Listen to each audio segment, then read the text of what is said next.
You're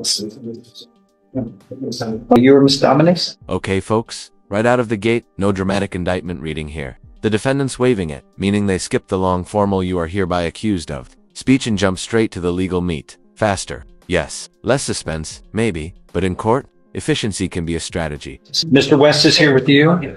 Does the defendant waive a formal reading of the indictment and the arraignment here? Can we proceed in summary? We can, Your Honor. Yes, please. In summary, this indictment alleges that on or about July 28th, 2024 in Jefferson County, Texas, you committed the offense of collision involving injury.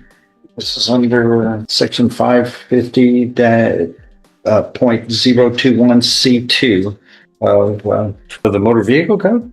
Is that Transportation Code, Judge. I'm sorry? Transportation Code? Transportation Code? Not sure it's in that book. That's probably not going to be in this one.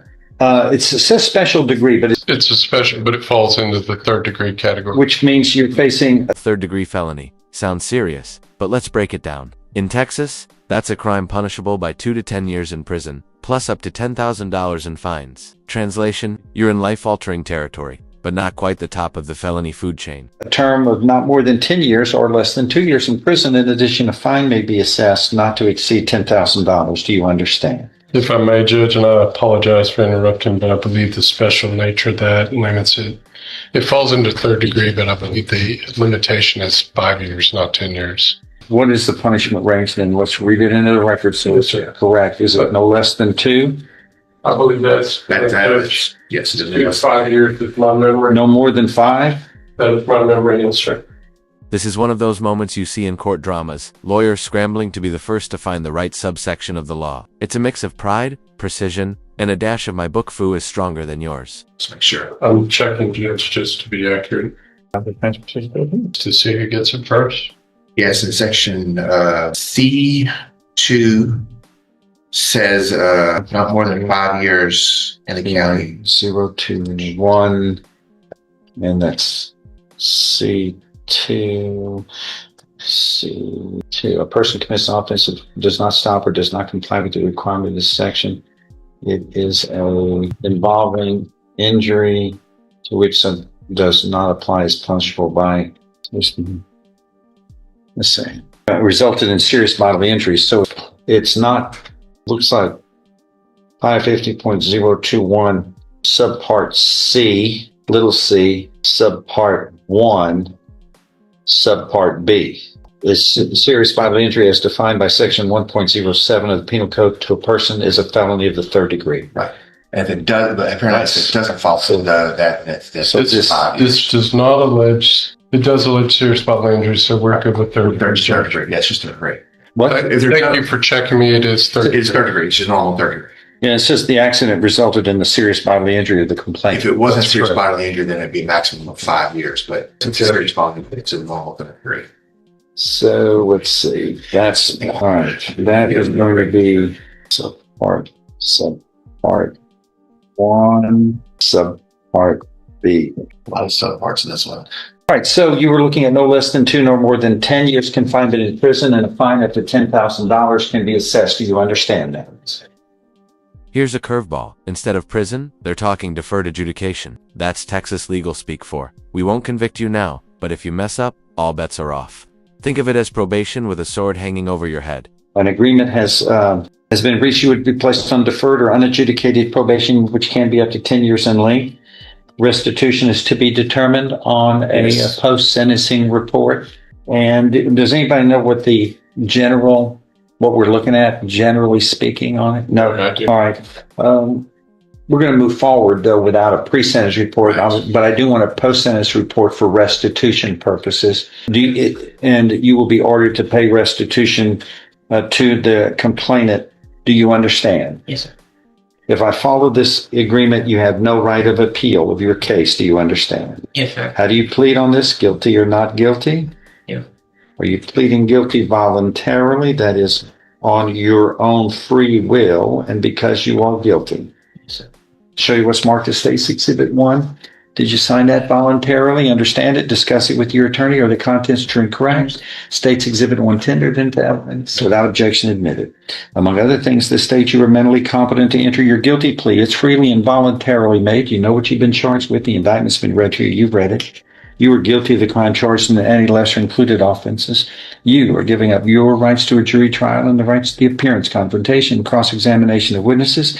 Totally satisfied with the representation provided by your lawyer. All true, so help you God. States Exhibit 1, part of the record for all purposes. Pre-sentence reports waived. Please, Your Honor, yes. I'm going to follow this agreement and find there is sufficient evidence supporting your guilty plea from States Exhibit 1 admitted here that you've made voluntarily, knowingly, intelligently to find you guilty beyond a reasonable doubt, but I'm going to defer any finding of guilt, place you on deferred or unadjudicated probation for 10 years.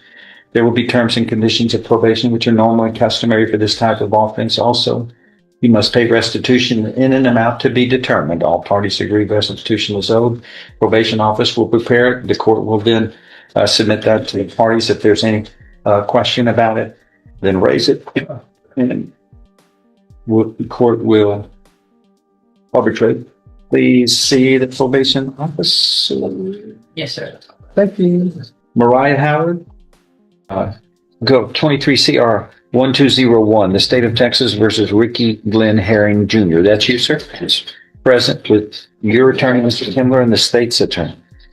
Does the defendant waive a formal reading of the indictment and the arraignment here? Can we proceed in summary? He does, we may not. In summary, this indictment alleges that on or about June 5th, 2023, in Jefferson County, Texas, you committed the first-degree felony of arson. We've got our second case of the day, and this one is a first-degree felony arson. That's the maximum danger tier. If convicted, minimum 5 years, maximum life.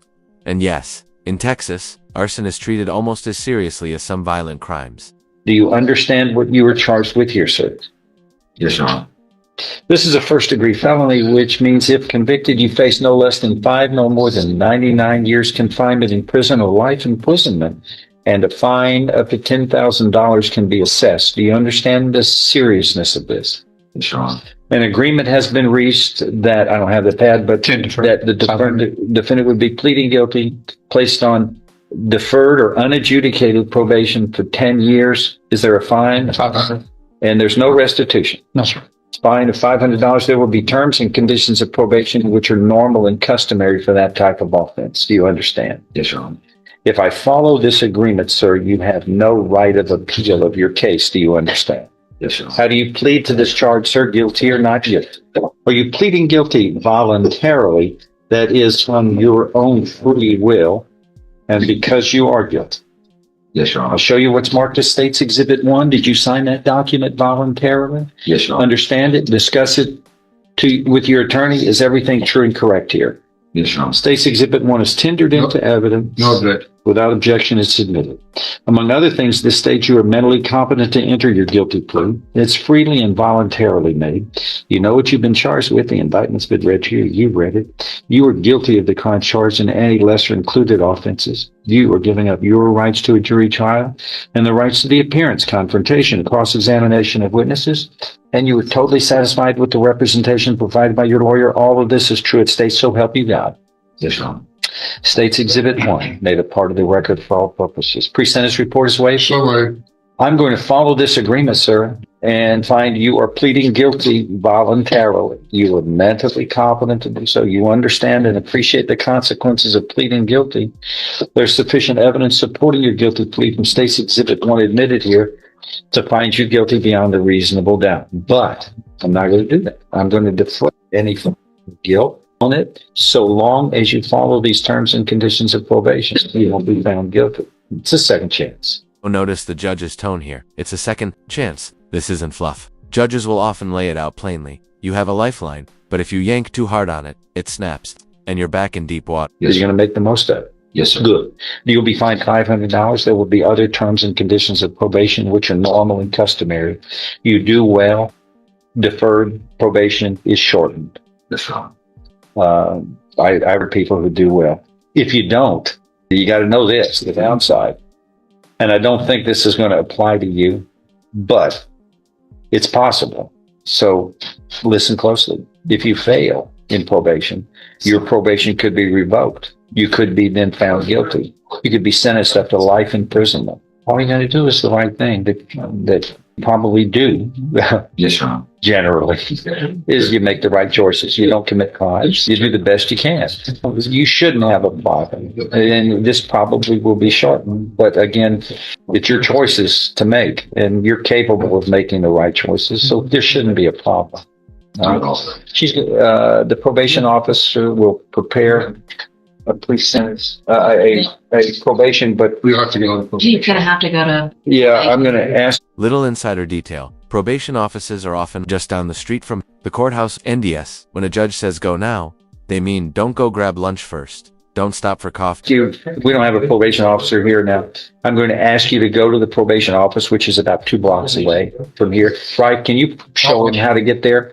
We're going to call ahead. They're going to be waiting for you. They will prepare the papers. They will go over those papers. And if you agree, understand, you sign, you begin probation.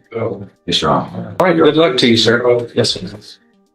Your Honor, if I may make an announcement, so. Yeah, please. Go ahead. I wanted to put, You need a call for her. There she is. He's moving around on us. on Ms. Hall, Hold on. That's Jasmine. Yes. And cost number 24 CR 81. Yeah. Yes. the state has extended a one-time offer for today only of deferred adjudicated probation, 5 years. And Ms. Hall is informed that she's declining that and wants to keep it on the trial back. Is that right? Okay. You want to say something? I wonder. You told her that if she tries the case, that she would not be eligible for She's deferred. already a convicted felon, Your Honor, but it would be an additional felony conviction she could avoid. Okay. Is this enhanced? It's an enhanced theft case, so it's 2 years state jail. So I could be off of probation in 2 years by if I do right on the probation? I explained to her that it's always possible to be early terminated, but in all likelihood, what it's going to be would be 5 years. But she could be eligible to early terminate if she complies with all the provisions. We do it all the time. Oh, Possible, it doesn't mean you will be. It depends on performance. I reward people, and we can reward them with a third off. On a case like this, This is classic plea bargain brinkmanship. The state offers a deal here, deferred adjudication, and warns the defendant that if they roll the dice at trial and lose, probation is off the table. It's not a bluff. It's leverage. it's generally granted if you pay the restitution back, the money back to fix it, because it's not a crime of violence, and you didn't use a dangerous or deadly weapon. Those I am more generous. I don't believe there's any restitution, Your Honor, but Ms. Scott will have to. Yeah. And you understand deferred is that's not a conviction. that's what I want to know. Was it a conviction? I always tell people how you're going to do. Really? Then, I feel like nobody's going to force you into committing a crime. You're going to make your choices. And if you're comfortable that you are wise enough to make the right choices, there shouldn't be any problems. There are people in here who just don't trust themselves. They don't have confidence in themselves. That's what happens often. But okay. I feel like I could win. But she feels like she could win at trials, what she's saying. So but fight. Then offer off the table. You're not eligible for the jury to give you probation. The judge will give you probation if you lose at trial. That's not the jury. I didn't have probation before then. You've got two. Are this Harris County District Court and this criminal district court, were those felonies? They were reduced to county jail punishment, Your Honor. But it was a state jail felony punished as though it were. I think it was. It's 1244. It's still a felony conviction. They're just If it's A, punished as though. if it's an A, then I'll. B is a misdemeanor. That's not what she's saying. Yeah, I think it's a 12. I think there were 1240. Well, one was a 1244A. One was just a misdemeanor. So she's got 2 felony convictions, 2 state jail felony convictions. So she's not eligible for probation. Right. We're from a jury. So, yeah. And a jury cannot give deferred probation, or I know people. So if you were convicted, you'd end up facing state jail time if you were convicted. because everybody's presumed innocent. Well, I wouldn't leave my kids, so I guess I'm just have to settle for probation. She really feels like she could get it herself. But I don't want to lose either, so That sounds like a no contest plea to me. Yeah. I'm You can look. I ask people who plead guilty: are you pleading guilty voluntarily and because you are guilty? And if you can't say no, you can't say because you're under oath, and you can't say, "Well, what does it take to get probation?" Okay, I don't want you. We don't want. It's not built for people to lie to get something. I could plead or not. But a no contest plea. Well, let's just do this. If you don't take anything today, I'll enhance it to a 3rd-degree felony. Enter no contest pleas. The legal loophole for people who won't admit guilt but also don't want to risk trial. The court treats it like a guilty plea for sentencing, but you avoid saying the words "I'm guilty" under oath. just scared all the time. But if you do a no contest plea, it's not a plea of guilty, but it has the same effect as a plea of guilty. But you're pleading no contest, stating that you understand and appreciate the consequences of, and I'm pleading no contest, and that's why they built in no contest, is for people who are thinking like you. 3rd-degree felony, I'll probably be in jail for the rest of my life. Hey, I wouldn't want to go to prison for a day. I don't want to go. I just want a suspended license. And Well, you look, think about it. Why don't you? Do you want to come back in a couple of days? Yeah. She won't keep it up again. I'll keep it up for a couple of days. Yeah. To Wednesday? Or sir. Redo it on Wednesday, okay? Yeah. We'll get a rescind, so you can think about it, reflect. That's on. Yes, ma'am. How much time is 2 weeks good? That's right. Come on up, get a resetting for 2 weeks. Thank you. Are you Ricky Herring? No, that's Harring's trial. You're Dylan Smith, right? That's 2 cases. Yes, All right. Then we've got Ricky Herring and Stand behind. Donald Barnes. They're stand behind. And Barnes is just said. Donald, what are we going to do? Just do a trial. We did get a new offer, but he's rejected that as well. Oh, okay. Okay. What's it set? When's it set? Today. Oh, it's set for today? No, it's supposed to be wrong, Judge. This one. When is he received? Yeah, let's go ahead and put this on that trial docket, move top over, and just speed up the process if we can't come to a resolution. News on. Oh. Right. In this case, ma'am, you have been indicted as of May, a year ago. And this indictment alleges that on or about June 3rd, 2023 in Jefferson County, Texas, you committed theft. But paragraph 2 goes on to allege that you have 2 or more theft convictions, and 2 or more theft convictions end up, if you steal a pack of gum with 2 or more theft convictions, it's a felony, a jail felony, up to 2 years in the state jail. Then you've got 1, 2, 3, 4 district court convictions of thefts out of Harris, Jefferson, and Angelina counties. I guess those don't enhance them, punishment range. There's one, 1244A, so I guess that could be used. All those other ones, And no, there's 2, so it could be enhanced. or the in sequence of. No, if they're state jails, so it would only bring it to a 3rd. You, just to make you aware, you could be sentenced, according to the district attorney's office, you could, some of these district court convictions under law, if you have 2 of those, then you could be sentenced, the sentence can increase from a state jail felony of 2 years to. Ouch, with enough prior convictions. Even stealing something as small as a pack of gum can escalate to felony territory. That's how Texas habitual offender laws work. Past behavior stacks the deck against you fast. A 3rd-degree felony of 10 years in prison. So you've got to be very careful about how you proceed. Make sure you follow your attorney's advice. Either way, she definitely is not probation eligible, and I believe I was offering probation. It's just Okay, so she's rejecting something that she would never get from the jury. Okay. A loss to J.C. Penney in the amount of $198. Okay. All right. Well, that's so. Any other? So there's no offer anymore. I don't know why there would be. She's rejected probation. As long as she knows that. Excuse. You get to your lawyer. Yeah.